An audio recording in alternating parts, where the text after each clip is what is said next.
Yang terhormat Dr. Richard dan keluarga, saya memohon maaf yang sebesar-besarnya atas berita hoaks yang telah saya buat, termasuk tentang produk Helwa yang telah dicampur-campur. Itu semua saya lakukan atas perintah dokter. Termasuk saya juga pernah disuruh untuk membuat seolah-olah Dr. Richard itu dekat dengan seorang perempuan. Sekali lagi saya mohon maaf yang sebesar-besarnya kepada dokter dan Richard dan keluarga. Foto ini kau yang buat? Ya, atas perintah dokter. Ini kau yang karang juga? Ya, atas perintah dokter juga. Dengan foto kau yang buat? Ya. Ya kan? Ya. Kau gunakan buat apa sebenarnya? Awalnya Saya untuk memeras Dr. Richard. Saya mohon maaf dok. Saya mohon maaf yang sebesar-besarnya dok. Saya tidak ada bermaksud apa-apa dok. Minta maaf saya dok.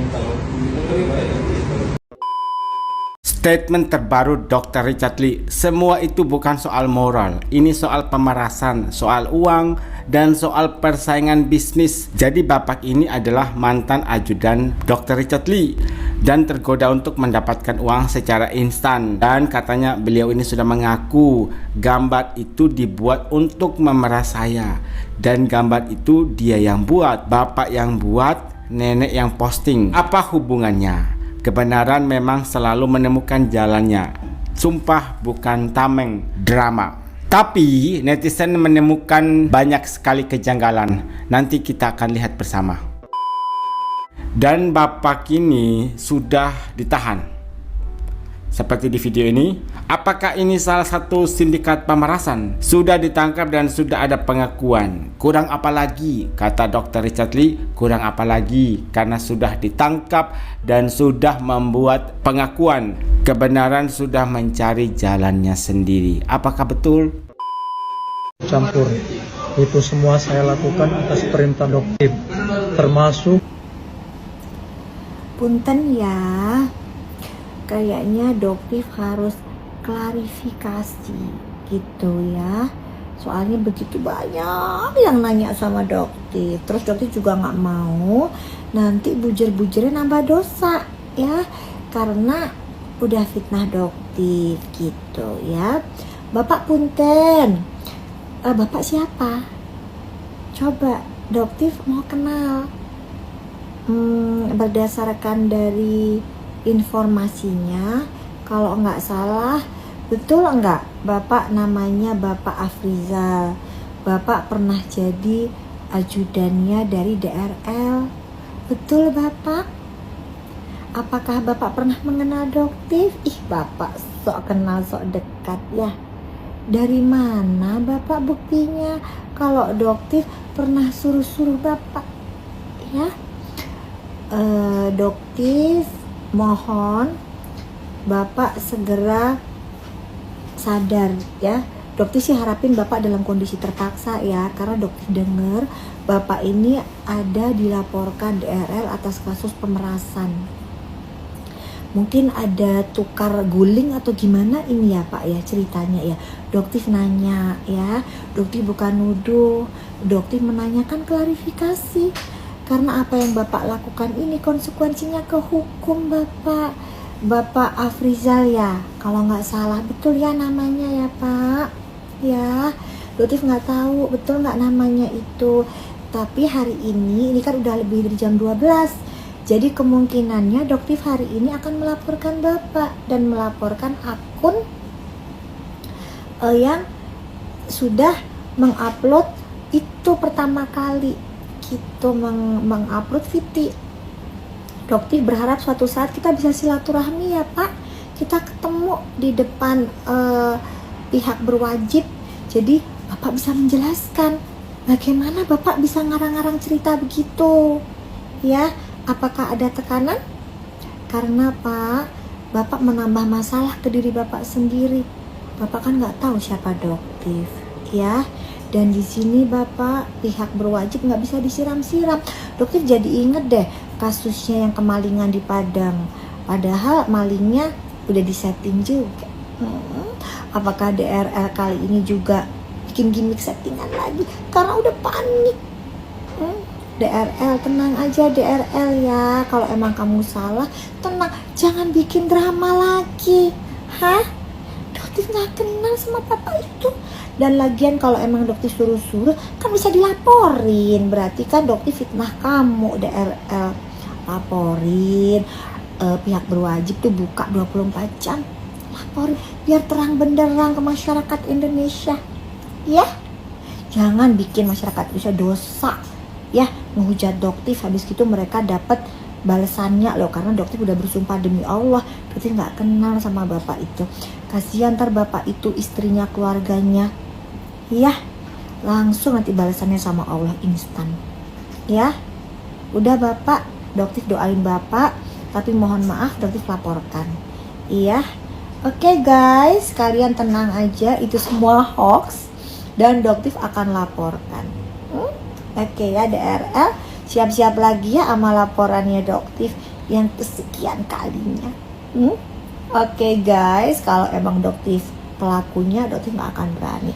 Tapi dokter ingin ini diusut secara tuntas setuntas-tuntasnya. Ada beberapa pertanyaan nih dari saya. Video permintaan maaf dari Bapak Afrizal ini tempatnya di mana? Di rumahnya siapa? Atau di kantor polisi? Dan kalau memang di kantor polisi, apakah diperbolehkan untuk merekam permintaan maaf dari seseorang dan yang meminta bukan pihak yang berwenang, bukan pihak kepolisian, tapi dari pihak masyarakat biasa? Terus yang kedua, katanya yang nyuruh dokter. Ada buktinya nggak? Bukti rekaman suara, bukti video, CCTV yang membuktikan bahwa memang dokter yang menyuruh Bapak Afrizal ini untuk menjelekkan produk dari Dr. Richard Lee dan persoalan ada wanita lain dalam kehidupan Dr. Richard Lee, sesuai dengan fitnahan yang dilakukan oleh Bapak Afrizal ini yang katanya karena disuruh oleh dokter.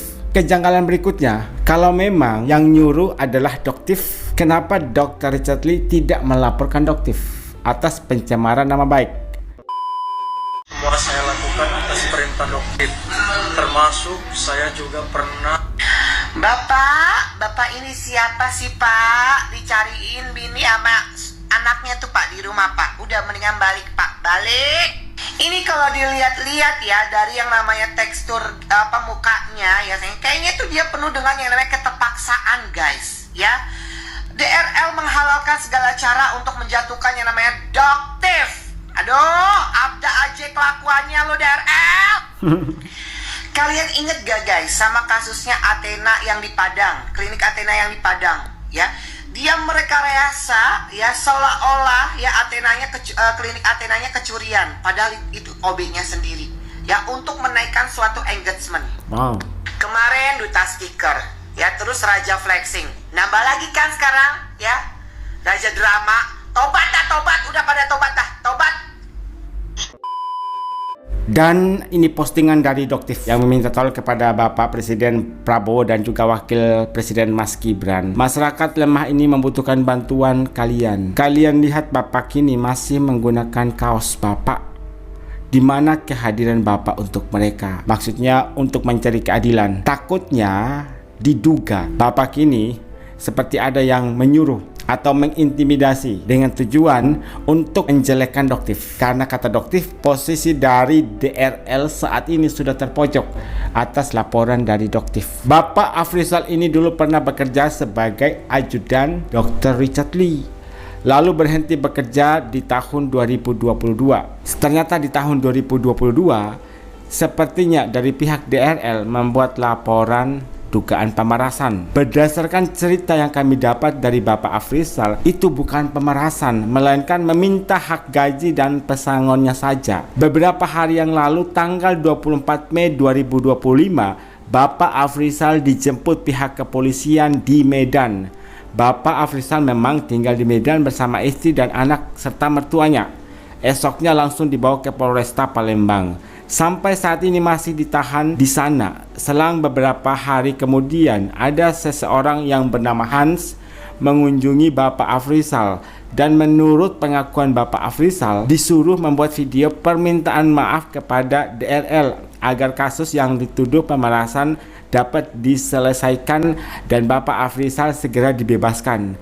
Akan tetapi sampai sekarang si bapak ini masih dalam tahanan Polresta Palembang. Beberapa hari yang lalu kami sudah mencoba menghubungi pihak Doktif sebelum video itu diupload oleh DRL, karena kami menduga ada indikasi bahwa Bapak Afrizal dijadikan alat untuk melawan Doktif. Tadi kan saya sempat bertanya, video itu direkam di mana?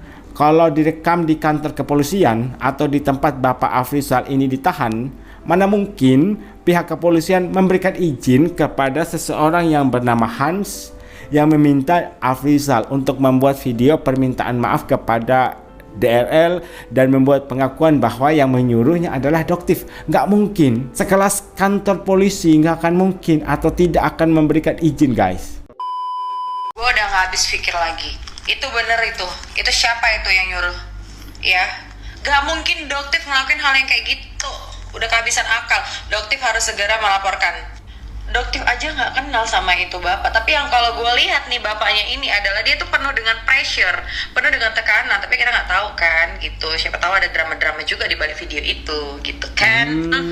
Ya kalau secara gue pribadi ini dalangnya harus dicari tahu. Ini dalangnya pasti si sirkus lagi nih. Siapa lagi kalau bukan si tim-tim sirkus? Ya. Ini kalau yang gue lihat sih bapaknya agak-agak sedikit takut, ada pressure, ancaman. Wah, lu bener-bener nih kalau misalnya disuruh sama geng-geng mereka nih, ya sama-sama geng mereka nih bener-bener kecil banget nih, halusinasinya terlalu tinggi. Udah nggak tahu lagi cara menjatuhkan seseorang kayak gimana. Akhirnya timbullah, ya udah gue pakai salah satu orang untuk memfitnah orang yang bener ini gitu. Ini bener-bener keterlaluan. Doktif harus segera melakukan nih orang nih.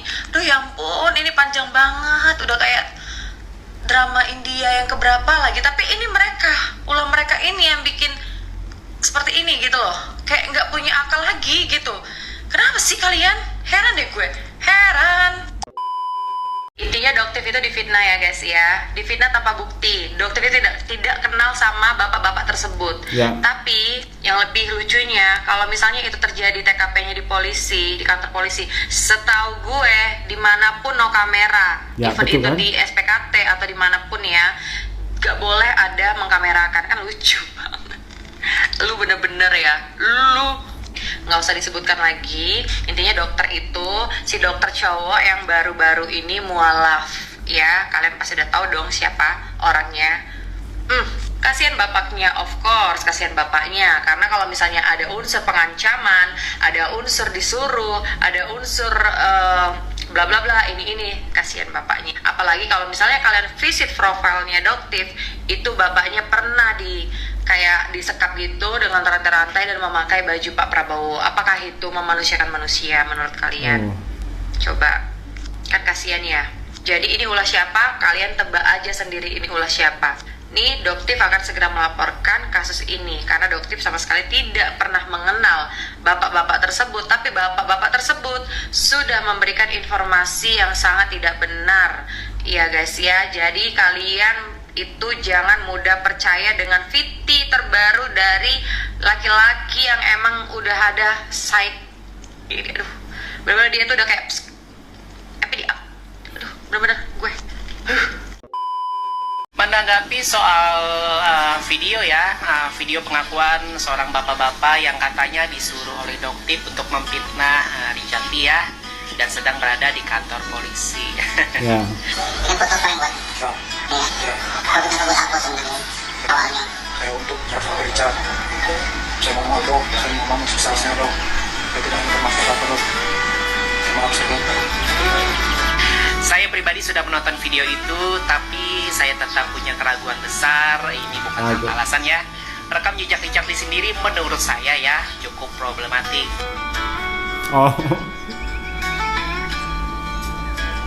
Kita bisa ingat konfliknya dengan Kartika Putri. Lalu pernah juga muncul soal dugaan gimmick ya, tentang dugaan pencurian fiktif di klinik Athena di Padang. Jadi wajar dong kalau saya dan mungkin banyak teman-teman netizen juga tidak langsung percaya dengan narasi yang ia bangun ya. Dalam video bapak-bapak itu pun juga suara yang menginterogasinya sengaja diubah ya guys. Dan lokasi pengambilannya pun tidak jelas ya apakah benar itu di kantor polisi. Tidak ada bukti visual yang mendukung klaim tersebut ya menurut saya. Dan walaupun sekarang menyebar hoax di media sosial tidak otomatis dipidana ya berdasarkan putusan MK yang lalu ya. Tapi jika ada unsur pencemaran nama baik seperti membuat konten yang menyudutkan atau merusak reputasi orang lain tetap bisa diproses hukum lewat pasal 27A Undang-Undang Nomor 1 Tahun 2024 tentang perubahan kedua Undang-Undang ITE. Jadi guys, kalau dokter detektif atau doktip merasa dirugikan secara nama baik ya, beliau tetap bisa melaporkan balik. Dan semua itu sah-sah saja guys, karena kita hidup di dalam negara hukum. Ingat, di dunia digital semua orang bisa bicara, tapi yang membedakan fakta dan fitnah bukanlah viralitas, tapi proses hukum. Banyak netizen yang tidak percaya kepada DRL karena rekam jejaknya memang problematik. Tadi netizen S-Channel sempat membagikan beberapa kasus ya dari Dr. Richard Lee. Dari suara.com, 5 kontroversi Dr. Richard Lee dari Kartika Putri sampai Doktif. Kemudian berikutnya ini yang parah, diduga rekayasa kasus pencurian klinik Athena. Pakar hukum sebut Dr. Richard Lee bisa dijerat Undang-Undang ITE. Jadi katanya ada pencurian. Ternyata itu adalah rekayasa untuk menaikkan engagement gitu ya dari klinik Athena. Yang ketiga, pimpinan Athena Padang belum penuhi panggilan polisi soal kemalingan fiktif dan berita-berita lainnya tentang Dr. Richard Lee. Kejanggalan-kejanggalan sudah dijelaskan oleh Valerie, oleh netizen S-Channel, bahkan oleh Doktif sendiri. Kalau menurut kalian apakah betul atau hoax?